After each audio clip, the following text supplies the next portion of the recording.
சங்கீதங்களின் புஸ்தகம் சங்கீதங்களின் புஸ்தகம் 22ஆம் அதிகாரம்.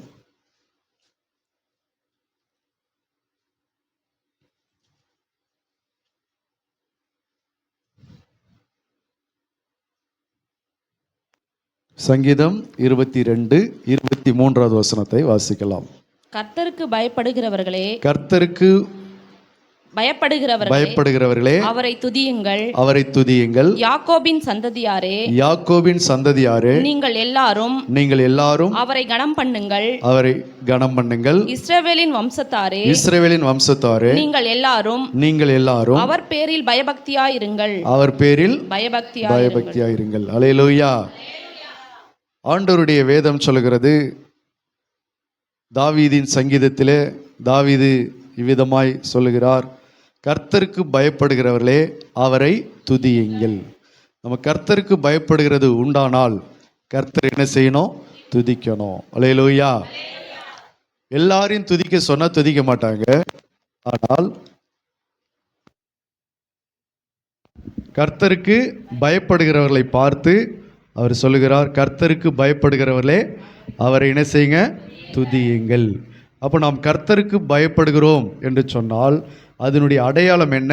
அவரை துதிக்க வேண்டும். இரண்டாவது காரியம் சொல்லப்படுகிறது, யாக்கோபின் சந்ததியாரே, நீங்கள் எல்லாரும் அவரை கனம் பண்ணுங்கள். அல்லேலூயா. இஸ்ரவேலின் வம்சத்தாரே, நீங்கள் எல்லாரும் அவர் பேரில் பயபக்தியாயிருங்கள், துதியுங்கள், கனம் பண்ணுங்கள், பயபக்தியாயிருங்கள். இதில் ஒரு வார்த்தை சொல்லப்படுகிறது, அவரை என்ன செய்யுங்க? கனம் பண்ணுங்கள் என்பது சொல்லப்படுகிறது. நாம் கர்த்தருடைய பிள்ளைகளாக இருக்கிறபடினாலே கர்த்தர் என்ன செய்ய வேண்டும்? கனம் பண்ண வேண்டும். அல்லேலூயா. கர்த்தரை கனம் பண்ணுவது என்று சொன்னால் ரெண்டு விதத்தில் நாம் கனம் பண்ண முடியும். ஒன்று, இருதயத்தில் அவரை மகிமைப்படுத்துகிறதினால, இருதயத்தில் அவருக்கு நாம் முதலிடம் கொடுக்கிறபடினால அவர் என்ன செய்ய முடியும்? கனம் பண்ண முடியும். இன்றைக்கி நிறைய பேர் கனம் பண்ணுகிறதற்கு நம்ம புரிந்து கொள்வதற்கு ஒரு வார்த்தை சொன்னால் மரியாதை கொடுப்பது, மதிப்பது. ஒருத்தவங்களுக்கு மதிக்கிறோம் அப்படி சொன்னால் அவங்கள நம்ம என்ன செய்கிறோம்? கனம் பண்ணுகிறோம்னு அர்த்தம். அல்லேலூயா. நம்ம ஒருத்தவங்களை மதிக்கலைன்னு சொன்னால் அவங்கள நம்ம கனம் பண்ணலை அப்படின்பது அர்த்தம். கனம் என்பது மரியாதை குறிக்கிறது, முக்கியத்துவத்தை குறிக்கிறது. ஆகையினால கர்த்தருடைய ஜனங்கள் எல்லாரும் என்ன செய்யணுமா? கர்த்தரை கனம் பண்ண வேண்டும். இன்றைக்கி நிறைய ஜனங்க கர்த்தரை பாடுகிறது உண்டு, துதிக்கிறது உண்டு. சில பேர் ஆடுறாங்க, சில பேர் பாடுறாங்க, சில பேர் என்னென்னமோ செய்கிறாங்க, ஜெபிக்கிறாங்க, என்னென்னமோ செய்கிறாங்க. ஆனாலும் ஆண்டவர் எதிர்பார்க்கிறது, நீங்கள் அவரை கனம் பண்ண வேண்டும். என்ன செய்யணும்? கனம் பண்ண வேண்டும். எப்படி கனம் பண்ண வேண்டும்? கனம் பண்ணுவது என்றால் என்ன? அவரை மதிக்கணும். இயேசுவை இன்னைக்கு தெய்வமாக வச்சிருக்கிற ஜனங்கள் நிறைய பேர் உண்டு. இயேசுவை தெய்வமாக, கர்த்தரை தெய்வமாக கொண்ட ஜனங்கள் பாக்கியமுள்ளவர்கள் தான். ஆனால் கர்த்தரை இன்னைக்கு நிறைய பேர் மதிக்கிறது கிடையாது. கர்த்தரை நிறைய பேர் கனம் பண்ணுவது கிடையாது. கர்த்தருக்கு நிறைய பேர் முக்கியத்துவம் கொடுப்பது கிடையாது. ஜெபம் பண்ணுவாங்க, பாடுவாங்க, சர்ச்சுக்கு போவாங்க, காணிக்கை போடுவாங்க. ஆனால் கர்த்தரை மதிக்கிறது கிடையாது, கர்த்தரை கனம் பண்ணுவது கிடையாது. அதனால தான் வசனம் சொல்கிறது, நீங்கள் அவரை துதிக்கிறது, பயபக்தியாக இருக்கிறது, அதோடு கூட அவர் என்ன செய்யணும்? கனம் பண்ண வேண்டும். எத்தனை பேர் கர்த்தரை கனம் பண்ணுகிறோம்? கர்த்தரை கனம் பண்ணுகிறோம் அப்படி சொன்னால் நம்ம கனப்படுவோம், நம்முடைய வாழ்க்கையில் நாமளும் கனப்படுவோம். வசனம் சொல்லுகிறது, வாசிக்கலாம். 1 சாமுவேல் 2:30. 1 சாமுவேல் 2:30. சீக்கிரமாக வாசிங்க. 1 சாமுவேல் 2ஆம் அதிகாரம். ஆகையால் இஸ்ரவேலின் தேவனாகிய கர்த்தர் சொல்கிறதாவது, இஸ்ரவேலின் தேவனாகிய கர்த்தர் சொல்கிறதாவது, உன் வீட்டாரும் உன் பிதாவின் வீட்டாரும் என்றென்றைக்கும் என் சந்ததியில் நடந்து கொள்வார்கள் என்று நான் நிச்சயமாய் சொல்லியிருந்தும் இனி அது எனக்கு தூரமாய் இருப்பதாக என்னை கனம் பண்ணுகிறவர்களை நான் கனம் பண்ணுவேன். என்னை அசட்டை பண்ணுகிறவர்கள் கனஈனப்படுவார்கள் என்று கர்த்தர் சொல்கிறார். ஹல்லேலூயா. இந்த வார்த்தை குறித்து வைத்துக் கொள்ளுங்க. ஆண்டவர் சொல்கிறார், என்னை கனம் பண்ணுகிறவர்களை நான் என்ன செய்வேன்? கனம் பண்ணுவேன். என்னை அசட்டை பண்ணுகிறவர்கள் கனவீனப்படுவார்கள். அப்போ கனவீனப்படுத்துவது என்றால் என்ன? அசட்டை பண்ணுவது, சத்தியத்தை அசட்டை பண்ணுவது, கேட்கிற பிரசங்கத்தை அசட்டை பண்ணுவது, சபையை அசட்டை பண்ணுவது, ஆராதனை அசட்டை பண்ணுவது, ஆண்டவருடைய ராஜ்யத்துக்குரிய அனைத்து காரியங்களையும் அசட்டை பண்ணுவது, இப்படி கர்த்தருக்குரிய ஆவிக்குரிய காரியங்களை அசட்டை பண்ணுவது. மார்த்தாளை போல ஆண்டவருடைய பாதத்தில் உட்காருவதை அசட்டை பண்ணுவது, சபைக்கு போகிறத அசட்டை பண்ணுவது, ஊழியக்காரன் போதிக்கிற போதனைகளை அசட்டை பண்ணுவது, இப்படி அசட்டை பண்ணுவது கனவீனப்படுத்துகிற ஒரு காரியம். அதை தான் சொல்கிறாரு, என்னை அசட்டை பண்ணுகிறவர்கள் கனவீனப்படுவார்கள். நம்ம ஜெபிக்கிறோம், வாரம் சபைக்கு போகிறோம், ஆனால் ஒன்று நம்முடைய வாழ்க்கையில் ஆராய்ந்து பார்க்கிறோம், ஆண்டவரை நான் கனப்படுத்தி வாழ்கிறேனா? ஆண்டவருடைய காரியங்களை நான் கனப்படுத்துகிறோனா? கர்த்தருக்குரியவைகளை நான் கனப்படுத்துகிறேனா என்பதை நம்முடைய வாழ்க்கையில் முக்கியமாய் நாம் நிதானித்து அறிய வேண்டும். ஏன் அப்படி சொன்னால், ஆண்டவர் சொல்கிறார், என்னை நீ கனப்படுத்தினா நீ எப்படி இருப்ப? கனமாக இருப்ப. எனக்கு, அதாவது சுருக்கமாக சொல்லணும், என்னை நீ மதிச்சனா நீ எப்படி இருப்ப? சமுதாயத்தில், குடும்பத்தில் மதிப்பாக இருப்ப, மரியாதையாக வாழ்வ. என்னை நீ கனவீனப்படுத்தி என்னை அசட்டை பண்ணி என்னை உதாசனப்படுத்திட்டு போனனா நீ சமுதாயத்தில், குடும்பத்தில், வாழ்க்கையில் எப்படி தான் இருப்ப? கௌரவம் குறைஞ்சி போய் மதிக்கப்படாத ஒரு மனிதர்களாக அப்படி தான் வாழ முடியும். இன்றைக்கி கர்த்தருடைய பிள்ளைகள் நிறைய பேர் இன்றைக்கி எப்படி வாழுறாங்க? ரொம்ப கௌரவ குறைச்சலோடு வாழ்கிறவர்களை நம்ம பார்க்குறோம். ரொம்ப அவமானத்தில் வாழ்ந்து கொண்டு இருக்கிறாங்க, ரொம்ப அவமானம் நிந்தைகளுக்குள்ளே வாழ்ந்து கொண்டு இருக்கிறாங்க. எப்போவாவது ஒரு முறை நிந்தை வருவது வேறு, எப்பவுமே வாழ்க்கையும் குடும்பமும் எப்படி தான் இருக்குது? தலைகுனிஞ்சு போகிற வாழ்க்கை தான், நிந்தையான வாழ்க்கை தான். கனவீனப்பட்டு கொண்டே இருக்கிறாங்க. போகிற இடம் பூரா கனவீனம், போகிற இடம் பூரா உதாசனம், போகிற இடம் பூரா ஏமாற்றம், போகிற இடத்துல எல்லாம் அவமானங்கள், எல்லா இடத்துலையும் என்ன பண்ணிடுறாங்க? நோஸ் கட் பண்ணிடுறாங்க. அப்போ காரணம், ஆண்டவர் சொல்கிறார், நம்ம சில நேரங்களில் சோர்ந்து போகிறோம். அவங்க என்ன அப்படி பேசிட்டாங்க, என்னை இவங்க இப்படி நடத்திட்டாங்க, அவங்க என்ன அப்படி பண்ணிட்டாங்க, என்ன அப்படி ரொம்ப இன்சல்ட் பண்ணிட்டாங்க அப்படி சொல்லி மற்றவர்கள் மேலே நம்ம என்ன செய்கிறோம்? நொந்து கொள்ளுகிறோம். ஆண்டவர் சொல்கிறாரு, இதுக்கெல்லாம் மூல காரணம் எங்கே தெரியுமா? நீ கர்த்தரை கனம் பண்ணனா நீ போகிற இடம் எங்கே எப்படி இருப்ப? கனமாக இருப்ப. உனக்கு மரியாதை உன்னை தேடி வரும். 50 பேர் இருந்தாலும் உனக்கு மட்டும் கர்த்தரை கனம் பண்ணுகிற பிள்ளைகளை அவர் என்ன செய்வார்? கனம் பண்ணுவார். வசனம் சொல்லப்படுகிறது அப்படி தான் இருக்குது. என்னை நீ கனம் பண்ணிட்டு போனனா நீ எங்கே போனாலும் எப்படி இருப்ப? கனமாக தான் இருப்ப, மரியாதையாக இருப்ப, தலை நிமிர்ந்து வாழ்வே, ரொம்ப ஒரு மதிக்கப்படத்தக்க நபராக நீ வாழ்வே. அல்லேலூயா. ஆகவே அதற்காக தான் சொல்லப்படுகிறது, கர்த்தரை என்ன செய்யுங்க? கனம் பண்ணுங்கள். நீங்கள் எல்லாரும் கர்த்தரை கனம் பண்ணுங்கள். நிறைய பேர் ஜெபிக்கிறதோட உண்டு, கர்த்தரை மதிக்கிறதே கிடையாது. சபைக்கு போகிறதோட சரி, கர்த்தரை மதிக்கிறதே கிடையாது. அல்லேலூயா. கர்த்தரை மதிக்கலன்றதை எப்படி அறிந்து கொள்ள முடியும்? நீ சபையை அசட்டை பண்ணும்போது நீ கர்த்தரை மதிக்கலன்னு தெரியும். நீ ஜெபத்தை அசட்டை பண்ணும்போது நீ கர்த்தரை மதிக்கலன்னு தெரியும். நீ ஊழியக்காரன் சொல்கிற ஆலோசனையும் புத்திமதி நீ காதலே வாங்கலைன்னா நீ கர்த்தரை மதிக்கலன்னு தெரியுது. அதுதான் அடையாளம். ஆண்டவருடைய சத்திய வசனத்துக்கு நீ செவி கொடுக்காமல் போகிறனாலே கர்த்தர் என்ன செய்யலை? மதிக்கலைன்னு அர்த்தம். அப்படிப்பட்டவங்க என்ன தான் போய் வீட்டில் ஜெபம் பண்ணாலும் அந்த ஜெபம் என்ன செய்யப்படுறதில்ல? கேட்கப்படுவதில்லை. ஏன்னா என் வேதத்துக்கு செவி கொடுக்காதனுடைய ஜெபமும் அருவருப்பாக இருக்கிறது. அப்போ வேதத்துக்கும் வார்த்தைக்கும் நீ செவி கொடுக்கலனா அவர் உன்னை நோக்கி பார்க்கறதையும் கிடையாது, உன்னை கனப்படுத்துவதும் கிடையாது. கர்த்தரை நீ கனவீனப்படுத்தினா நீ எப்படி தான் இருப்ப? குடும்பத்தில் கனவீனப்பட்டு தான் இருப்ப, மரியாதை குறைஞ்சி போய் வாழ்வே. அல்லேலூயா. எங்கே போனாலும் உனக்கு மரியாதையே இருக்காது. சொல்ல போனால் மரியாதை கெட்டு போயிடும். ஒரு இடத்துலலாம் எப்படி இருக்கும்? மரியாதை கெட்டு தான் வாழவும். அப்படிப்பட்ட வாழ்க்கை நமக்கு வேண்டாம். அதனால தான் சொல்லுது, இதுக்கெல்லாம் காரணம் நம்ம மனுஷர்கள் மேலே என்ன பண்ணுவோம்? கோவப்பட்டுக்குவோம். அவங்க அப்படி பண்ணிட்டாங்க, இப்படி பண்ணிட்டாங்க. எங்கேயாவது நீ மனுஷர்கள் உன்னை அவமானப்படுத்துகிறாங்கன்னா முதல்ல நீ என்ன செய்யணும்? உன் ஞாபகத்துக்கு எது வரணும்? நான் கர்த்தரை எங்கேயோ கனவீனப்படுத்தியிருக்கிறேன், நான் கர்த்தரை எங்கே மதிக்காமல் போயிருக்கிறேன், கர்த்தரை நான் துக்கப்படுத்தியிருக்கிறேன், கர்த்தருக்கு நான் எரிச்சலை மூட்டியிருக்கிறேன், அவரை நான் கொஞ்சம் டென்ஷன் பண்ணியிருக்கிறேன், அதனால தான் இந்த அவமானம், அதனால தான் இந்த அசிங்கம், அதனால தான் இந்த தலைகுனிவு, அதனால தான் இந்த கௌரவ குறைச்சல் அப்படின்பதை நீ உணர்ந்து கொள்ளணும். அல்லேலூயா. அப்போ கர்த்தருடைய பிள்ளைகள் ஜெபிக்கிறது, பாடுறது, ஆடுறது, துதிக்கிறது, காணிக்க போடுறது, அதோடு கூட கர்த்தரை நம்ம கனப்படுத்தி இதெல்லாம் செய்கிறோமா என்பதை கவனிக்கணும். கர்த்தரை கனம் பண்ணுகிறது எங்கே இருக்கிறது அப்படின்னா நம்முடைய வாயில கிடையாது, நம்முடைய இருதயத்தில். ஆண்டவர் சொல்கிறார் பாருங்க, யோவான் 5ஆம் அதிகாரம், மத்தேயு 15ஆம் அதிகாரம் 8வது வசனம். மத்தேயு 15:8. இந்த ஜனங்கள் தங்கள் வாயினால் என்னிடத்தில் சேர்ந்து தங்கள் உதடுகளினால் என்னை கனம் பண்ணுகிறார்கள். ஜனங்க என்ன செய்யறாங்களா? தங்கள் உதடுகளினால் கர்த்தரை கனம் பண்ணுகிறார்களா? அவர்கள் இருதயமோ எனக்கு தூரமாய் விலகி இருக்கிறது, எனக்கு தூரமா இருக்கிறது அப்படின்றாரு. அப்போ வாயினால மட்டும்தான் கனம் பண்றாங்க, இருதயம் எங்க இருக்குதா? தூரமா இருக்கிறது. அப்படின்னா என்ன அர்த்தம்னா, வாயினால பாடுறது, துதிக்கிறது, ஜெபிக்கிறது எல்லாம் ஓகே, ரைட்டு. ஆனா ஆண்டவரோ உன் இருதயத்தை பார்க்கிறார். அப்போ இருதயம் எங்கே இருக்குதுன்னு பார்க்குறாரு. இருதயம் வேற எங்கேயோ வச்சுட்டு வந்திருக்கு. இருதயத்தை வேற யார்கிட்ட அடமானம் போட்டுருக்கு. இருதயத்தை வேற எதையோ நிரப்பி வச்சிருக்கிற. சாத்தான் உன் இருதயத்தை நிரப்பினது என்ன? பொய் சொல்லும்படி சாத்தான் உன் இருதயத்தை நிரப்பினது என்ன? அப்போ சாத்தான் கையில் உன் இருதயத்தை கொடுத்ததுனால அவன் வேற எண்ணத்தையோ கொண்டு வந்து இருதயத்தை நிரப்பிட்டான்.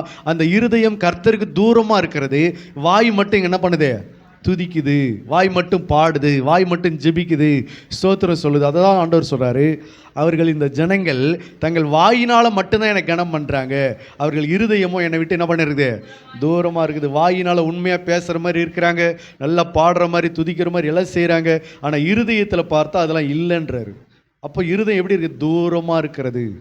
இருதயத்தில் பாவம் இருந்துச்சுன்னா இருதயம் கர்த்தரை விட்டு தூரமாக இருக்கிறது. இருதயத்தில் பொய், இருதயத்தில் கர்த்தருக்கு பிரியமில்லாத காரியங்கள் இருந்ததுன்னா இருதயம் எங்கே இருக்கும்?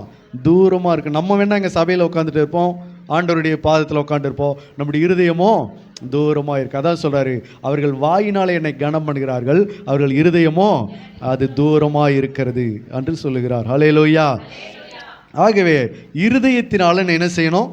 கனம் பண்ண வேண்டும். உண்மையாகவே என் இருதயத்தில் அவரை நான் கனம் பண்ணுகிறேனா? என் இருதயத்தில் அவரை நான் மதிக்கிறேனா? என் இருதயத்தில் எப்பொழுதும் அவரை மதிக்கிற மதிப்பு என் இருதயத்தில் இருக்கிறதா? அவரை நான் முக்கியத்துவமாக நினைக்கிறேனா என்பதை நம்ம ஆராய்ந்து பார்க்க வேண்டும். 2வது நீதிமொழிகள் 3:9 வாசிங்க. நீதிமொழிகள் 3:9. ஆண்டவர் சொல்கிறார், உன் பொருளாலும் உன் முதற் பலனாலும் கர்த்தரை கனம் பண்ணு.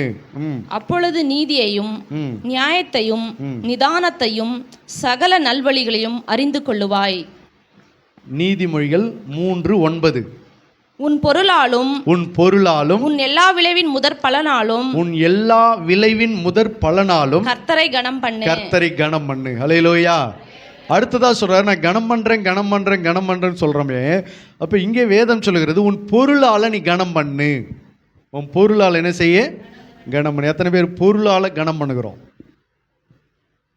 என் வீட்டில் நிலத்தில் உள்ள பொருள், நான் அனுபவிக்கிற பொருள், நான் பயன்படுத்துகிற பொருள், என் பொருளால் நான் கர்த்தரை கனம் பண்ணுகிறேன்.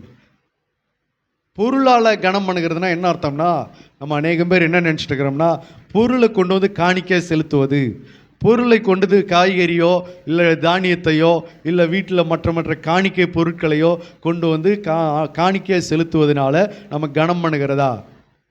அதுவும் கனம் பண்ணுகிறது தான். அதோடு மட்டுமல்ல, நீ பயன்படுத்துகிற எந்த பொருளும் அதில் தேவனுடைய நாமம் என்ன செய்யணும்? மகிமைப்படுத்தணும். அல்லேலூயா. புசித்தாலும் குடித்தாலும் தேவனுடைய நாம மகிமைக்கென்று செய்யுங்கள். அப்போ உன் பொருள், நீ பயன்படுத்துகிற பொருள் கர்த்தருக்கு மகிமை இல்லாத உன் பொருளை என்ன செய்யக்கூடாது? நீ பயன்படுத்த கூடாது. கர்த்தருக்கு மகிமை இல்லாத எந்த ஒரு துணிமணிகளை, எந்த பணத்தையும், எந்த பொருளாதாரத்தையும் உன் வீட்டில் என்ன செய்யக்கூடாது? பயன்படுத்தக்கூடாது. கர்த்தருக்கு பிரியமில்லாத, அவருக்கு எரிச்சலை மூட்டுகிற எந்த ஒரு காரியத்தையும் நீ வீட்டில் வச்சுக்கூடாது. அப்போ அதனால நீ என்ன செய்யணும்? கர்த்தரை மகிமைப்படுத்தி அவரை கனப்படுத்தணும். உன் பொருளால் நீ கர்த்தரை கனம் பண்ணு. இது முதல் காரியம். 2வது, உன் நிலத்தின் கனிகளால் கர்த்தரை என்ன செய்ய? கனம் பண்ணு. இது காணிக்கை குறிக்கிறது. கர்த்தருக்கு நாம் ஏறெடுத்து படைக்கிற காணிக்கைகளினால. அப்போ கர்த்தரை நிறைய பேர் வாயினால் கனம் பண்ணுகிறார்கள், பொருளாலும் முதற் பலனாலும் என்ன செய்யறதில்ல? கனம் பண்ணுவது கிடையாது. எத்தனை பேர் பொருளால் முதற் பலனால் கனம் பண்ணுகிறீங்க? உங்கள் நிலத்தில், உங்கள் வீட்டில், நீங்கள் அனுபவிக்கிற பொருளில் உங்கள் பொருளால் கர்த்தரை கனம் பண்ணுகிறீங்களா? உங்கள் முதற் பலனால கர்த்தரை கனம் பண்ணுகிறீர்களா? ஒரு காலத்தில் ஜனங்க அப்படி செய்தாங்க. ஆடு குட்டி போட்டுச்சுன்னா ஆட்டுக்குட்டி முதல் குட்டி எங்கே போவோம்? கர்த்தருக்கு போவோம். கோழி முட்டை இடுச்சுன்னா முதல் கோழி எங்கே போவோம்? கர்த்தருக்கு போகும். ஊழியத்துக்கு போவோம். ஏதோ ஒரு விதத்தில் கர்த்தருக்கு செலவழிப்பாங்க, கர்த்தருக்கு கொடுப்பாங்க. அப்போ முதற் பலனால கர்த்தரை கனம் பண்ணுவது. ரெண்டாவது காரியம், நீதிமொழிகள் 14:31 வாசிக்கலாம். நீதிமொழிகள் 14:31. தரித்திரனை ஒடுக்குகிறவன் அவனை உண்டாக்கினவரை நிந்திக்கிறான். நிந்திக்கிறான். தரித்திரனுக்கு தயை செய்கிறவனோ அவரை கனம் பண்ணுகிறான். அல்லேலூயா. தரித்திரர்களா இருக்கிறவர்களுக்கு நீங்க தயை செய்யும் போது யாரை கனம் பண்ணுகிறீர்கள்? கர்த்தரை கனம் பண்ணுகிறோம். அல்லேலூயா. தரித்திரர் தானே, அவங்களை எப்படி வேணாலும் ஒடுக்கலாம், அவங்கள கேட்க யாரு, அவங்கள என்ன வேணாலும் பேசலாம், அவங்கள யாரும் கண்டுக்க மாட்டாங்க அப்படின்னு நம்ம அப்படி செய்கிறத விட அவரை நீங்கள் தயை செய்து பாருங்கள். அவங்களுக்கு ஏதாவது ஒரு உதவி செய்கிறீங்கன்னா நீங்கள் கர்த்தர் என்ன செய்கிறீங்க? கனம் பண்ணுகிறீங்க. அப்போ ஏன் நான் தரித்திரருக்கு நான் தயை செய்ய வேண்டும்? பிச்சைக்காரர்களுக்கு, தரித்திரர்களுக்கு, இல்லாதவர்களுக்கு, ஒடுக்கப்பட்டவர்களுக்கு, திக்கற்ற பிள்ளைகளுக்கு, விதவைகளுக்கு, இப்படிப்பட்டவர்களுக்கு ஏன் நான் தயை செய்யணும் அப்படின்னு சொன்னால், அதனால கூட நான் கர்த்தர் என்ன செய்கிறேன்? கனம் பண்ணுகிறேன். கனம் பண்ணுகிறதுக்கு கர்த்தர் பல காரியங்கள் லிங்க்ல வச்சிருக்கார். வெறும் பாட்டு பாடி ஆராதனை பண்ணி தான் கர்த்தரை கனம் பண்ணுகிறது அல்ல. அநேக காரியங்கள் உண்டு. கர்த்தரை கனம் பண்ணுவதற்கு நிறைய காரியங்களை வைத்திருக்கிறார் மனிதனுடைய வாழ்க்கையில். அப்போ உன் முதற் பலனாலும் முதற் பொருளாலும் என்ன செய்யணும்? கர்த்தரை கனம் பண்ணணும். உன் இருதயத்தினால கர்த்தரை கனம் பண்ணுவதோடு மட்டுமல்ல, அடுத்தது தரித்திரருக்கு நீ தயை செய்யும் போது கர்த்தர் என்ன செய்கிற? கனம் பண்ணுகிற. உன் வீட்டுக்கு பக்கத்தில் இருக்கிற தரித்திரர், உன் பார்வைக்கு படுகிற தரித்திரர், எங்கேயாவது போகிற வர இடத்துல சந்திக்கிற தரித்திரர், அந்த தரித்திரருக்கு நீ என்ன செய்ய? தயவு செய். அவங்களுக்கு கொஞ்சம் தயவு காண்பி, அவங்க மேலே கொஞ்சம் இரக்கம் வை. ஏழைக்கு இறங்குகிறவன் கர்த்தருக்கு கடன் கொடுக்கிறான். அப்போ ஏழைக்கும் தரித்திரருக்கு நீ தயவு செய்யும் போது நீ யாரை கனம் பண்ணுற? கர்த்தரை கனம் பண்ணுகிற. தரித்திரரை நீ உதாசீனப்படுத்தி, தரித்திரரை நீ விரட்டி அடித்து, தரித்திரரை ஒரு மாதிரி அவமானப்படுத்துறன்னா அவரை நீ கனவீனம் பண்ணுகிறன்னு அர்த்தம். அல்லேலூயா. இன்னைக்கு நிறைய குடும்பத்தில் தரித்திரர் என்ன செய்யறதில்ல? கண்டுகொள்வது கிடையாது. ஆனால் ஜெபம் மட்டும் பயங்கர ஃபயராக இருக்குது. ஆராதனை எப்படி இருக்குது? ஃபயராக இருக்குது. ஆனால் தரித்திரரை கனம் பண்ணுவது கிடையாது. நான் ஏன் தரித்திரரை கனம் பண்ணணும்? கர்த்தரை கனம் பண்ணுவதற்காக. அல்லேலூயா. நான் ஏழைக்கு இறங்கும் போது கர்த்தருக்கு என்ன செய்கிறேன்? கடன் கொடுக்கிறேன். அப்போ தரித்திரருக்கு தயை செய்ய வேண்டும். அடுத்த காரியம், முதல் காரியம் கர்த்தரை என்ன செய்யணும்? கனம் பண்ண வேண்டும். ரெண்டாவது காரியம், உன் தாயின் தகப்பனை என்ன செய்யணும்? கனம் பண்ண வேண்டும். வாசிக்கல யாத்திராகமம் 20:12. யாத்திராகமம் 20:12. உன் தேவனாகிய கர்த்தர் உனக்கு கொடுக்கிற தேசத்திலே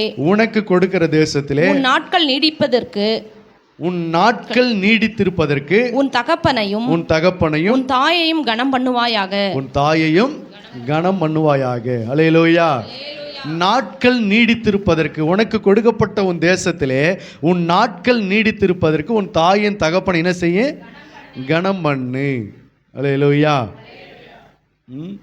நாட்கள் நீடித்திருப்பதற்கு, நீடித்த நாட்கள் வாழ்வதற்கு வேதம் நமக்கு சிறந்த வழிகாட்டலை கொடுக்கிறது. உன் நாட்கள் ரொம்ப நாள் இருக்கணும்னு சொன்னால் உன் தாயின் தகப்பனை என்ன செய்ய? கனம் பண்ணு. இன்னைக்கு நாட்கள் நீடித்திருப்பதற்கு லேகியம் வாங்கி சாப்பிட்றாங்க.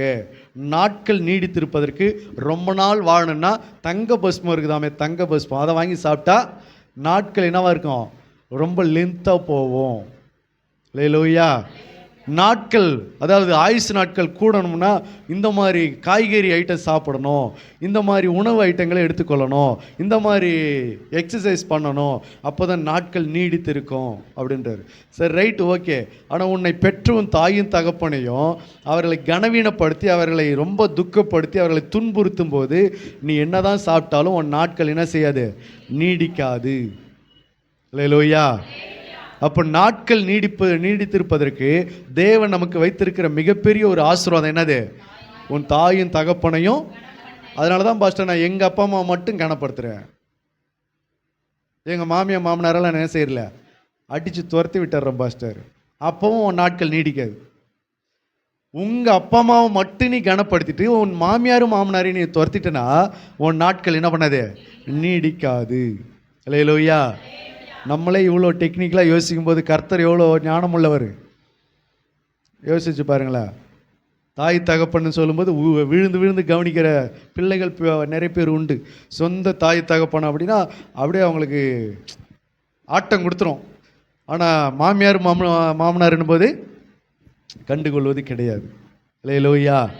அப்படி வஞ்சனம் பண்ணக்கூடாது, ஓர வஞ்சனம் அப்படி செய்யக்கூடாது. மாமியார் மாமனார்லாம் நம்மக்கிட்ட அன்பாக இருப்பாங்களா? எங்கள் அப்பா அம்மானா அன்பாக இருப்பாங்க. அதனால தான் பாஷை எங்கள் அப்பா அம்மாவுக்குன்னா நான் நல்லா செய்கிறேன். எங்கள் மாமியார் மாமனார்லாம் எப்போவுமே எனக்காக பாடுபட மாட்டாங்க அப்படின்னு நம்ம நினைக்கிறோம். அது உண்மைதான். ஆனாலும் கூட வசனத்துக்கு நீ கீழ்ப்படியும் போது உன் நாட்கள் என்ன செய்யும், நீடித்திருக்கும். நீ என்ன மாமியார் மாமனார் அவங்களுடைய நீதி நியாயத்தை பார்க்க கர்த்தர் சொல்கிறத செஞ்சுட்டு போ. எந்த மாமியார் மாமனார் எல்லாரும் நகோமியை போலவா இருக்கிறாங்க? யோசிச்சு பாருங்களேன். எல்லாரும் ரூத்தை போலவா இருக்கிறாங்க. இந்த ரூத்து நகோமி எப்போ திரும்ப சேர்ந்தாங்க? அவங்க புருஷன் பூரா போட்டு தள்ளின பிறகு தான். அப்போ தான் ஒன்றா ஆனாங்க. அது வரைக்கும் அவங்க என்ன பண்ணல, நீர் தங்கும் இடத்தில் நான் தங்குவேன்னு சொல்லலை, நீர் போகும் இடத்தில் நானும் வருவேன் அப்படின்லாம் சொல்லலை. எப்போ தான் இந்த வார்த்தையெல்லாம் வருது? அவங்கெல்லாம் முடிஞ்சு கதைலாம் முடிஞ்சு போய் மண்ணுக்கு போனதுக்கு அப்புறம் தான் சொல்கிறாங்க. அதுமாரி எல்லா மாமியாரும் மருமகளும் ரூத்து நகோமியை போல் இருப்பாங்கன்னு சொல்ல முடியாது. ஆனாலும் நம்மளுடைய வேலை என்ன அப்படின்னு கேட்டால், ஏன் மாமியார் மாமனார் பாஸ்டர் வேறு ஏதாவது பிரசங்கம் பண்ணால் கூட பரவாயில்ல, எங்கள் மாமியார் டாப்பிக்கை தான் எடுக்கிறாரு, எங்கள் மாமனார் டாப்பிக்கை தான் எடுக்கிறாரு. நீ கர்த்தர் சொல்கிறத செஞ்சுட்டு போ. அவங்க கரெக்டாக இருப்பாங்க, நம்ம வசனம் சொல்லலை. அவங்க கரெக்டாக இருப்பாங்க, அதனால் நீ கீழ்ப்படிஞ்சு அவங்கள கனம் பண்ணு அப்படி சொல்ல வரல. அவங்க மோசமானவங்களாக கூட இருக்கட்டும், நீ வசனத்துக்கு கீழ்ப்படிஞ்சு அவர் சொல்கிறதபடி செஞ்சுட்டு போய் அவனுக்கு ஏன் பிரச்சனை?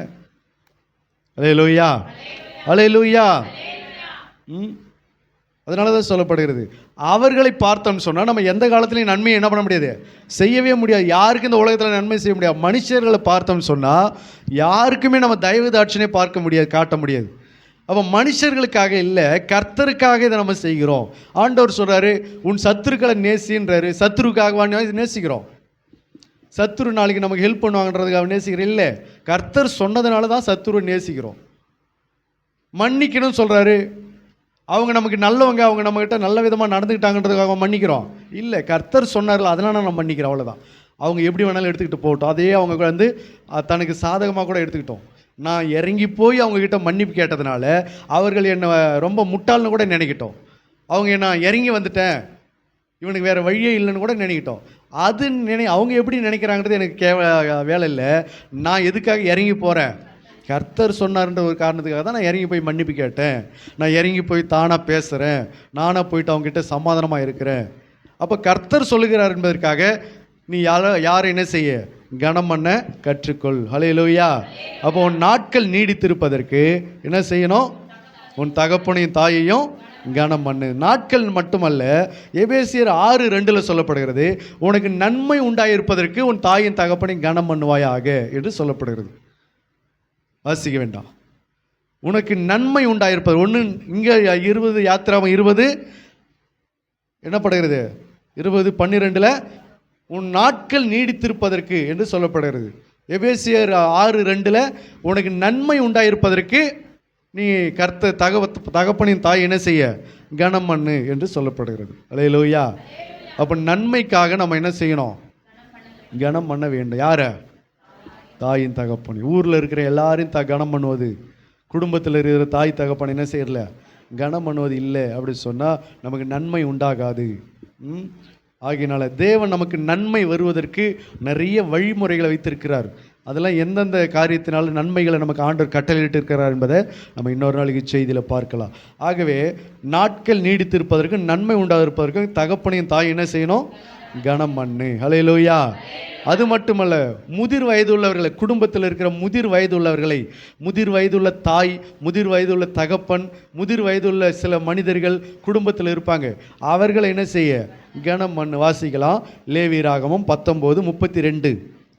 சீக்கிரம். லேவியராகமம் 19:32. நரைத்தவனுக்கு முன்பாக எழுந்து முதிர் வயதுள்ளவன் முகத்தை கனம் பண்ணி, முதிர் வயதுள்ளவனுடைய முகத்தை கனம் பண்ணி, உன் தேவனுக்கு பயப்படுவாயாக, உன் தேவனுக்கு பயப்படுவாயாக. அதுதான் முதல்ல சொன்னது. எங்க அப்பா அம்மாவை நான் கனம் பண்ணுவேன்னு சொல்றேன் இல்லையா, அதனாலதான் சொன்ன குடும்பத்துல முதிர் வயதுள்ளவங்க யாரெல்லாம் இருக்கிறாங்க, யார் இருப்பாங்க நீங்களே சொல்லுங்கள். தாத்தா பாட்டி, அப்புறம் யார் அப்பா அம்மா, அப்புறம் யார் மாமியார் மாமனார், இது போல் பெரியவர்கள் முதியவர்கள் இருக்கிறாங்க இல்லையா, அவர்களுடைய முகத்தை நீ என்ன செய்ய, கனம் பண்ணு. அல்லேலூயா. அவங்களுக்கு மரியாதை கொடுத்து அவர்களை கனம் பண்ணு. அப்போ தாயின் தகப்பனையும் கனம் பண்ணுவது என்பது என்ன அர்த்தம்னா, மரியாதை கொடுப்பது மட்டுமல்ல, உன்னுடைய பொருளால் அவங்களை என்ன செய்யணும், கனம் பண்ணணும். நீ அவர்களை மதித்து மரியாதை கொடுக்கறதுனால மட்டும் கனம் பண்ணுவதல்ல, மரியாதையும் கொடுக்கணும், பொருளாதாரத்தினாலும் அவங்கள உபசரிப்பு செய்து அவர்களுக்கு செய்ய வேண்டிய பணிவிடைகளை செய்து நீ என்ன செய்யணும், அவங்கள கனம் பண்ண வேண்டும். அல்லேலூயா. வயசான காலத்தில் தாய் தகப்பனுக்கு மரியாதை மட்டும் போதுமா சொல்லுங்கள்? மரியாதை மட்டும், எங்கள் அப்பா அம்மாவுக்கு நான் கொடுக்குற மரியாதை குறையவே இல்லை, ஆனால் சோறு மட்டும் கொடுக்கவே மாட்டேன் அப்படின்னா அது போதுமா அவங்களுக்கு? அதே சாப்பிட்டு அந்த மரியாதையிலே வாழ்ந்துருவாங்களா? மரியாதை மட்டும் இல்லை, மரியாதையும் கொடுக்கணும், அதே சமயத்தில் அவங்களுக்கு செய்ய வேண்டிய பொருளாலும் அவங்களை கனம் பண்ணணும். சில பேர் பொருள் கொடுக்குறாங்க, மரியாதை கொடுக்க மாட்டேங்கிறாங்க. சில குடும்பத்தில் என்ன நடக்குது, கரெக்டாக அவங்களுக்கு சாப்பாடு கொடுத்துருவாங்க. எப்படி சாப்பாடு கொடுப்பாங்க, நாய்க்கு வைக்கிற மாதிரி வச்சுருவாங்க. மற்றபடி அவங்கள மரியாதையாக கொடுத்து மரியாதையெல்லாம் நடத்த மாட்டாங்க, அவங்கள கனமாக நடத்த மாட்டாங்க. எப்படி ஆடு மாடுகளுக்கு தண்ணி காட்டுற மாதிரி, தீவனம் வைக்கிற மாதிரி, அந்த 3 வேளை வீட்டில் வயசானவங்க தான் அவங்களுக்கு சோறு போட்டு கொடுத்துருவாங்க, அவ்வளோதான். கேட்டால் எங்கள் மாமியார் மாமனார்லாம் நான் தான் சோறு போடுறேன், எங்கள் அப்பா அம்மாவுக்குலாம் நான் தான் சோறு போடுறேன். அல்லேலூயா. அப்படி இல்லை, மரியாதையும் கொடுக்கணும், உன் பொருளாலும் அவங்கள என்ன செய்யணும், கனப்படுத்தணும். உன்னுடைய சம்பாத்தியம், உன்னுடைய உணவு, உன்னுடைய அப்பம் தண்ணீர் ஆகாரம் இதையெல்லாம் கொடுத்து அவர்களுக்கு செய்ய வேண்டிய பணிவிடைகளை எல்லாம் செய்து அவர்கள் என்ன செய்யணும், கனம் பண்ணணும். பெற்றார் செய்த நன்மைகளுக்கு பதில் நன்மை செய்ய கற்றுக் கொடுக்க வேண்டும் என்று வேதம் சொல்கிறது போல நாம் தாய் தகப்பனை இவ்விதமாய் கனம் பண்ண வேண்டும். நீ கனம் பண்ணும்போது தான் ஆண்டவர் சொல்கிறாரு, உனக்கு நீடித்த நாட்கள் உண்டாகும், உனக்கு குடும்பத்தில் நன்மை உண்டாகும். ஆகவே 2வது காரியம், யாரை கனம் பண்ணணும், தாய் தகப்பனை கனம் பண்ணணும். உன் தாய் வயது சென்றவளாகும் போது அவளை என்ன செய்யாத, அசட்டை பண்ணாத. நீதிமொழிகள் 23:22 இவ்விதமாய் சொல்லப்படுகிறது. 3வது காரியம், யாரை கனம் பண்ண வேண்டும், எஸ்தர் 1:20 வாசிக்கலாம். முதல் காரியம் கர்த்தரை கனம் பண்ணு, 2வது காரியம் உன் தாயின் தகப்பனையும் கனம் பண்ணு, 3வது காரியம் எஸ்தர் 1:20 உன் புருஷனை நீ கனம் பண்ணணும். 3வது காரியம் வாசிக்கலாம். 1:20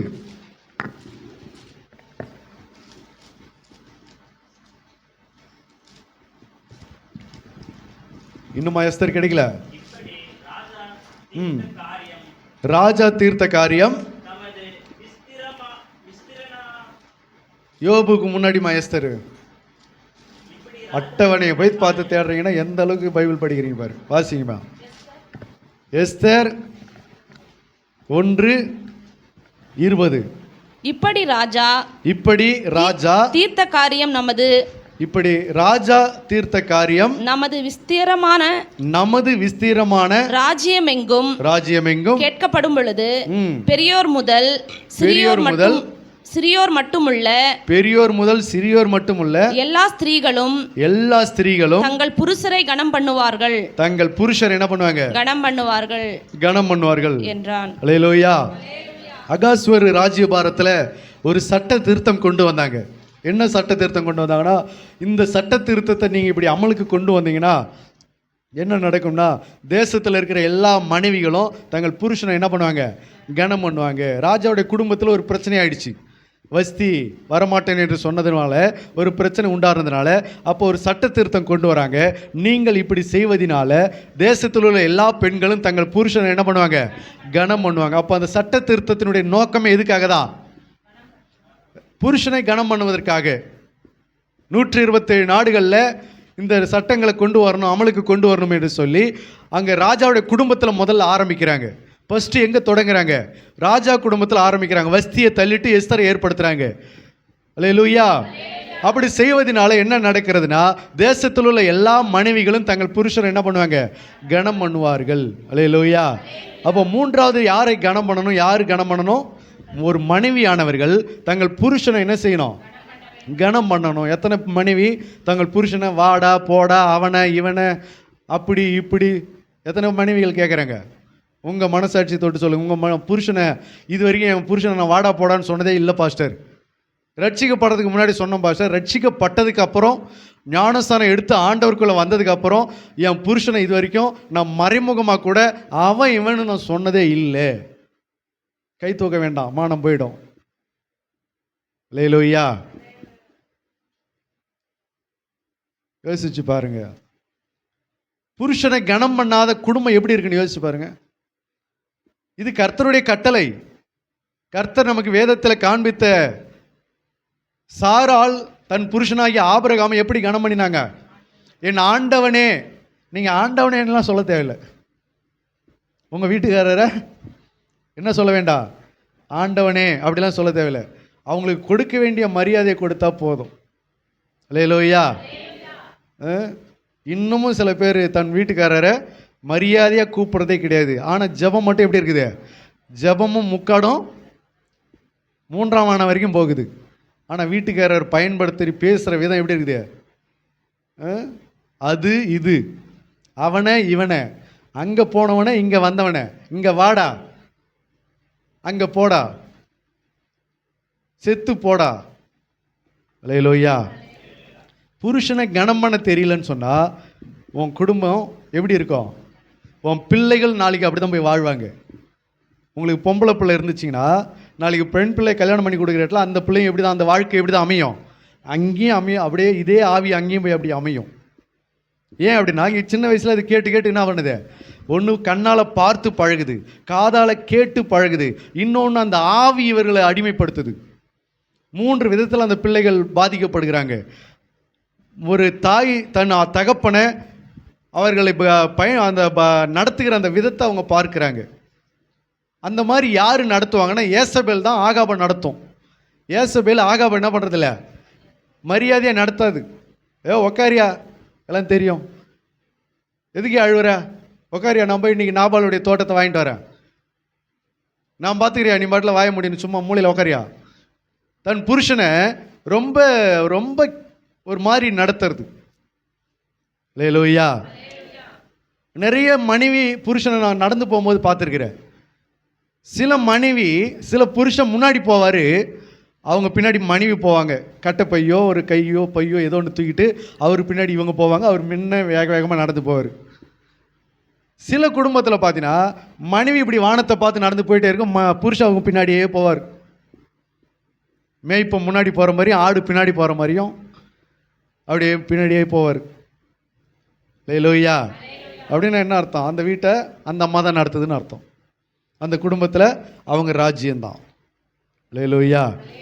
சரி, ஆகியனால மனைவியானவர்கள் புருஷனை, இது ஏன் என் வீட்டுக்காரன் பண்ணுறதை நீங்கள் பாருங்க பாஸ்டர், அப்போ தான் உங்களுக்கு தெரியும். அதெல்லாம் நான் பார்க்க தேவையில்லை.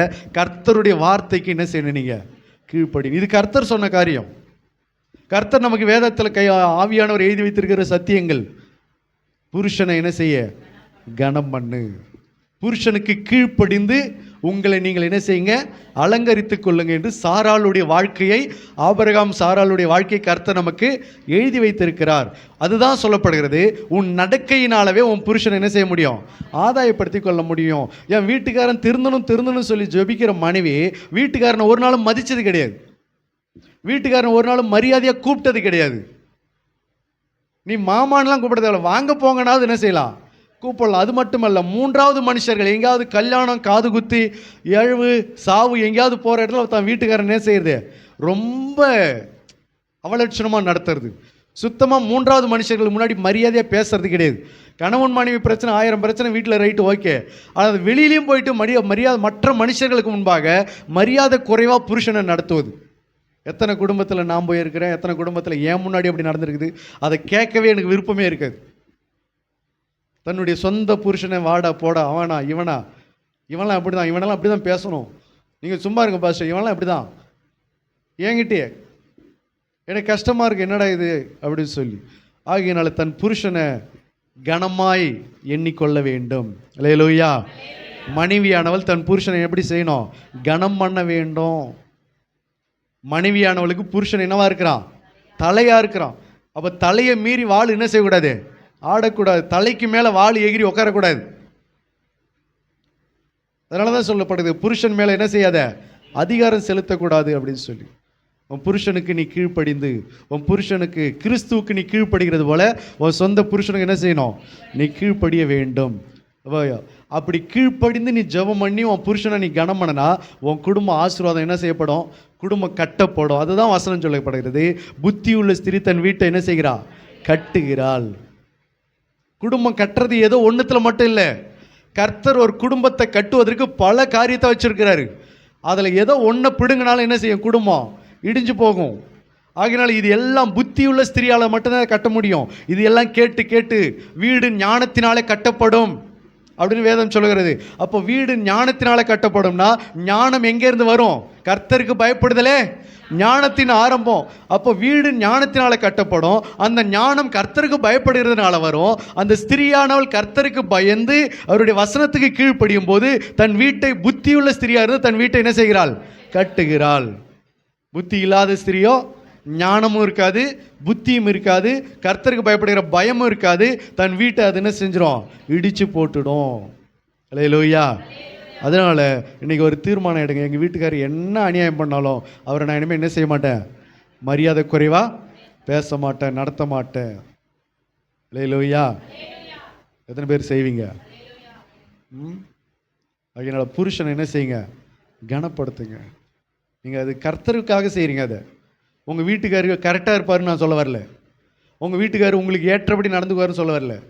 நீங்கள் கர்த்தருக்காக செய்யணும். அதை கர்த்தர் சொல்லியிருக்கிறதுனால நான் என்ன பண்ணுறேன்? என் வீட்டுக்காரரை கனப்படுத்துகிறேன், என் வீட்டுக்காரரை மதித்து வாழ்கிறேன். அல்லேலூயா. சரி. ஆகியனால அடுத்தது வசனம் சொல்லுகிற 1 பேதுரு 3:7 வாசிங்க. நாங்கள் பாஸ் எங்களுக்கு மட்டும் சொல்லிட்டீங்க, உங்களுக்கெல்லாம் சொல்லவே இல்லை, புருஷன்மார்களுக்கு சொல்லலை. 1 பேதுரு 3:7. புருஷர்களே மனைவியானவள், இப்ப இது புருஷர்களுக்கு சொல்ல வேண்டிய சத்தியம். புருஷர்களே மனைவியானவள் பலவீன பாண்டமா இருக்கிறபடினால உங்கள் ஜெபங்களுக்கு தடை வராதபடிக்கு நீங்கள் விவேகத்தோடு அவர்களுடனே வாழ்ந்து. மனைவியானவள் முதல்ல எதுக்கு அவங்க தடையா இருப்பாங்கன்னா ஜெபத்துக்கு தடையா இருப்பாங்க. அதனாலதான் சொல்லப்படுகிறது, நிறைய ஜெபிக்கிறவர்கள் தங்கள் மனைவினால ஜெபத்தை என்ன செஞ்சிட்டாங்க? மிஸ் பண்ணிட்டாங்க. ஒரு பாஸ்டர் என்கிட்ட சொன்னார், நல்லா இருந்தேன் பாஸ்டர், நல்லா ஃபயராக இருந்தேன், என்னைக்கு நான் கல்யாணம் பண்ணணும் அன்னியோட என்னுடைய ஃபயர்லாம் அணைஞ்சு போச்சு அப்படின்ட்டார். லேலோய்யா. அதிலிருந்து என்னால் ஸ்பிரிச்சுவலில் ஈடுகட்டவே முடியல, ரொம்ப என்னுடைய ஜெபம் குறைஞ்சு போச்சு அப்படின்னாரு. காரணம், மனைவியானவள் பலவீன பாண்டமாக இருக்கிறபடினால. பலவீன பாண்டம்னா என்ன அர்த்தம்? எளிதில் அவங்க பிசாசுக்கு இடம் கொடுத்துருவாங்க. ஏவாள் செஞ்சாலா இல்லையா? ஆதாம் வஞ்சிக்கப்படவில்லை, ஏவாளே வஞ்சிக்கப்பட்டால். முதல்ல அந்த பிசாசுக்கிட்ட போய் பேச்சுவார்த்தை நடத்துறது யாரு? ஏவாள். டக்குன்னு பிசாசுக்கு இடம் கொடுத்துருவாங்க, குடும்பத்தில் பிசாசு கொண்டு வந்து உள்ளே விட்டுருவாங்க. அதனால மனைவி அவர்கள் என்னவா இருக்கிறாங்க? பலவீன பாண்டமாக இருக்கிறாங்க. பலவீன பாண்டம்னு எதுக்காக சொல்லப்படுதுன்னா சரீரத்தில் மட்டும் கிடையாது, அவர்கள் இப்படிப்பட்ட ஆவியில் அவங்க ரொம்ப என்ன பண்ணிடுவாங்க? இடம் கொடுத்துருவாங்க. அதனால தான் மனைவி பலவீன பாண்டமாக இருக்கிறபடினால அவர்களுக்கு ஜபங்களுக்கு தடை வராதபடிக்கு நீங்கள் என்ன செய்யுங்க? அவங்க கூட விவேகமாக வாழ்ந்து அவர்களும் நித்திய ஜீவனாகிய அவர்களும் பரலோகம் வரணும் என்று சொல்லி கிருபையை சுதந்தரித்துக் கொள்கிறவர்கள் ஆனபடினால் அவர்களுக்கு செய்ய வேண்டிய கணத்தை செய்யுங்கள். அவர்களை விட்டுறாதீங்க. இது எப்போ பார்த்தாலும் பிசாசு தொல்லை பிடிச்சது அப்படி சொல்லி விட்டுறாதீங்க. அவர்களும் என்ன செய்யுங்க? வாசிங்க, முடியுங்க. Last line. அவர்களுக்கு செய்ய வேண்டிய கணத்தை செய்யுங்கள். ஹல்லேலூயா. மனைவியானவள் புருஷனை கனம் பண்ண வேண்டும் வேதம் சொல்லுகிறது. இங்கே புருஷர்களுக்கு என்ன சொல்லப்படுகிறது? அவர்களுக்கு செய்ய வேண்டிய கணம் என்னென்னவோ அதை நீங்க பண்ணுங்க, அதை செய்யுங்க. இப்ப திருப்தியா? மன நிம்மதியா? ஹல்லேலூயா. புருஷர்களுக்கும் வேதம் போதிக்கிறது. வேதம் பட்சபாதம் உள்ள தேவன் அல்ல. நம்முடைய தேவன் இருவாளருக்கு அவர் என்னவா இருக்கிறாரு? மத்தியஸ்தராக இருக்கிறார். ஆகவே புருஷனுக்கும் இங்கே எதை தான் ஆலோசனை சொல்லப்படுகிறது? மனைவிக்கு என்ன செய்ய வேண்டிய கணத்தை செய். ஹல்லேலூயா, ஹல்லேலூயா. ரெண்டாவது, நிறைய பேர், நிறைய வாலிப பிள்ளைகள் நிறைய கற்பனையெல்லாம் வச்சுருப்பாங்க. நானெல்லாம் கல்யாணம் பண்ணால் இப்படி இருப்பேன், அப்படி இருப்பேன், அந்த மாதிரி இருப்பேன், இந்த மாதிரி இருப்பேன். கல்யாணம் பண்ணாதான் தெரியும் எந்த மாதிரி இருப்பேன்னு. ஹல்லேலூயா. ஆகையினால சில பேர் கல்யாணம் பண்ணாதான் என்ன செய்யப்படும்? புரியும். ஆகையினால மனைவியானவள் பலவீனம் பாண்டமாக இருக்கிறபடினால அவர்களை விட்டுறாதீங்க, அவங்கள ஓரங்கட்டிடாதீங்க, அவர்களை விவாகரத்து பண்ணிடாதீங்க. அவர்களுக்கு செய்ய வேண்டிய கணத்தை என்ன பண்ணுங்க, செய்யுங்கள். அல்லேலூயா, அல்லேலூயா. அது மட்டுமல்ல, மனைவி குறித்து என்ன சொல்லப்படுகிறது தெரியுமா வேதம்? மனைவி என்பவங்க எப்போவுமே அவங்க ஓயாத ஒழுக்கு அப்படின்ற வேதம் சொல்லுகிறது. ஓயாத ஒழுக்குன்னா என்ன அர்த்தம்? தண்ணி மழை தண்ணி இறங்கி சொட்டு சொட்டாக ஊற்றிட்டே இருக்கும் பார்த்தியா, அந்த மாதிரி எந்த நேரம் பார்த்தாலும் மனைவி என்பவங்க என்ன தான் செய்வாங்க, வீட்டில் டார்ச்சர் பண்ணிக்கிட்டே இருப்பாங்க. அதனால் விட்டு ஓடிடாதீங்க. அதனால் என்ன பண்ணாதீங்க, விட்டுட்டு ஓடிடாதீங்க. வாசிங்க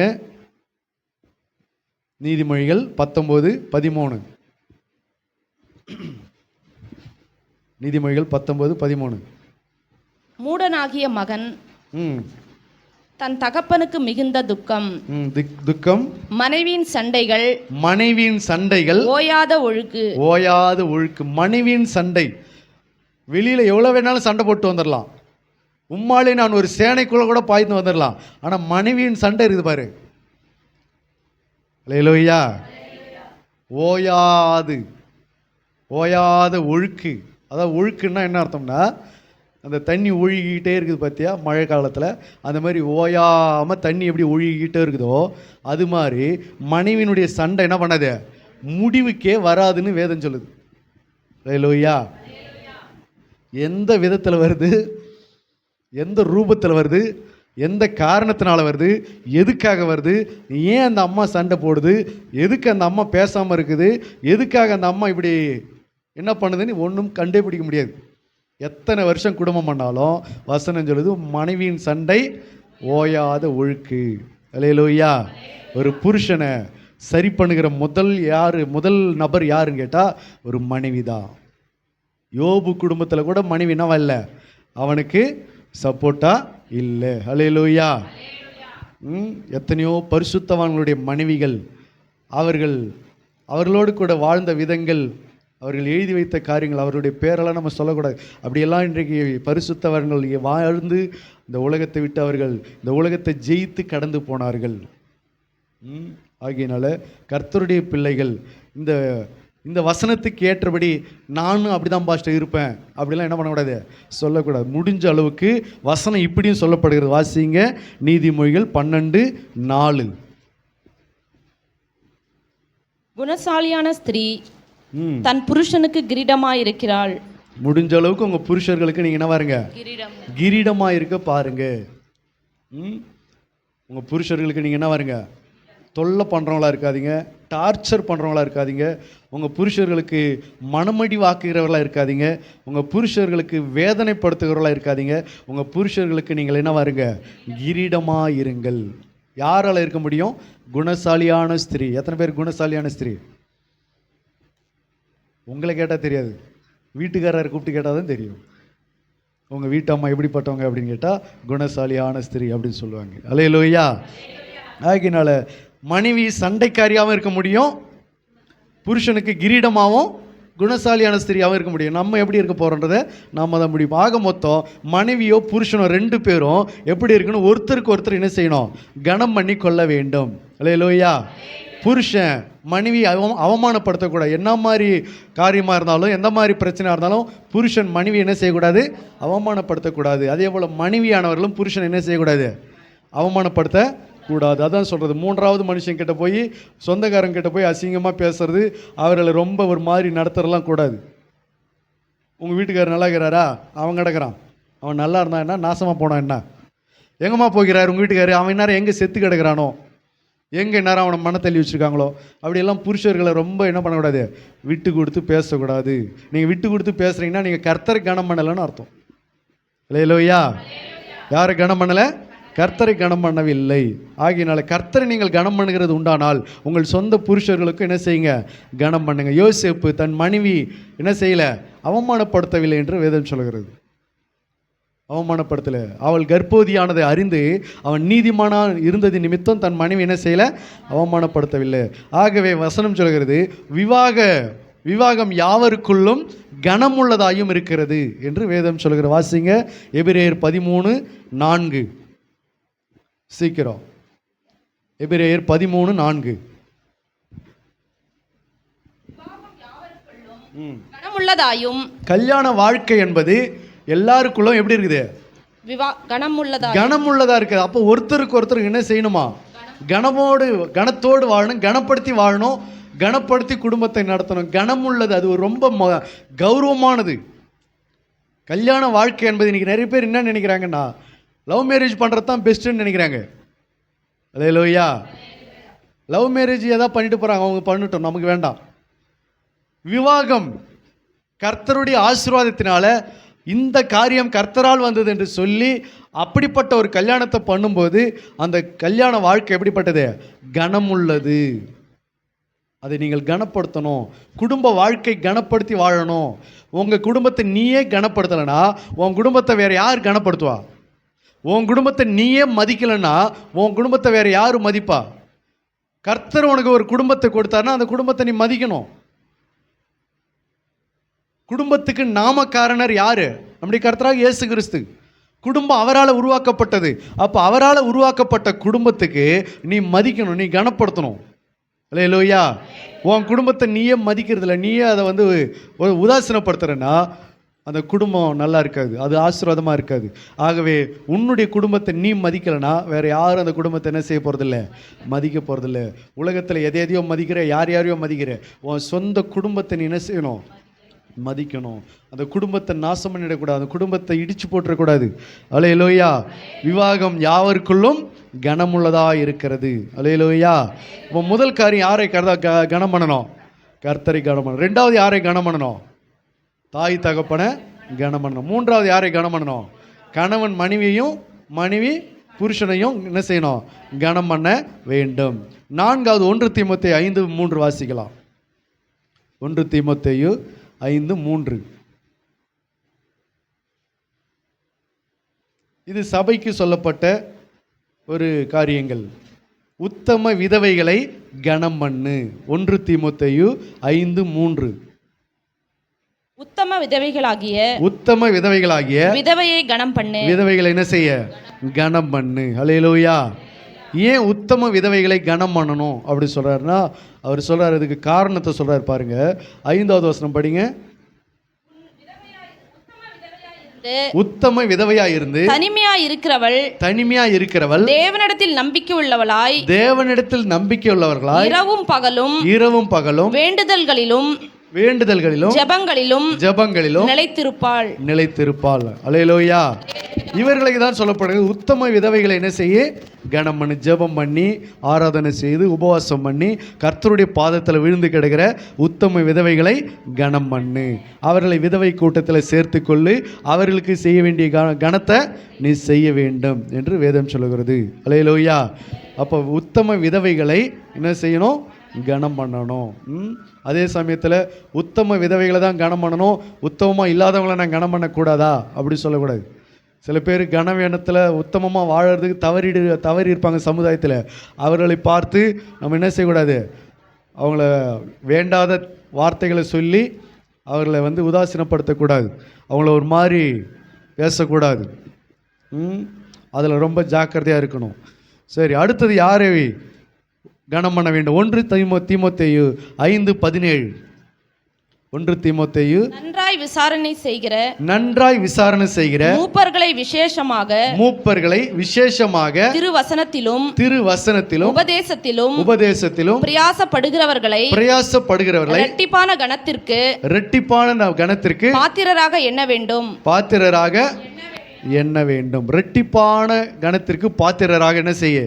எண்ண வேண்டும். யார் அப்படின்னா, திருவசனத்திலும் உபதேசத்திலும் பிரயாசப்படுகிற மூப்பர்கள், பாஸ்டர்கள், ஊழியக்காரங்க யாராக இருந்தாலும், விசுவாசிகள் யாராக இருந்தாலும் அவர்களை இரட்டிப்பான கணத்திற்கு பாத்திரராக என்ன செய்ய? எண்ண வேண்டும். அல்லேலூயா. திருவசனத்திலும் உபதேசத்திலும் பிரயாசப்படுகிற மூப்பர்கள், பாஸ்டர்கள், விசுவாசிகள், இப்படி எல்லாரும் அதுக்குள்ளே இருக்கிறாங்க. அந்த உபதேசம் கர்த்தருடைய வார்த்தைக்காக ரொம்ப பிரயாசப்படுவாங்க, கர்த்தருடைய வார்த்தைக்கு ரொம்ப இம்பார்ட்டன்ட் கொடுப்பாங்க, கர்த்தருடைய வார்த்தைக்கு ரொம்ப முக்கியத்துவம் கொடுப்பாங்க. அவர்களை இரட்டிப்பான கணத்திற்கு என்ன செய்ய? பாத்திரவான்களாய் எண்ணு. அல்லேலூயா.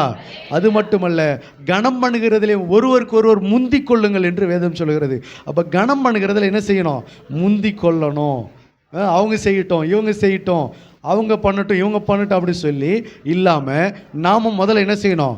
முந்திக் கொள்ளணும். அது பொருளால் கனப்படுத்துகிற கனமாக இருந்தாலும் சரி, அல்லது மரியாதை நிமித்தம் கனப்படுத்துகிற கனமாக இருந்தாலும் சரி, கனம் பண்ணுகிறதே ஒருவருக்கு ஒருவர் என்ன செய்யுங்க?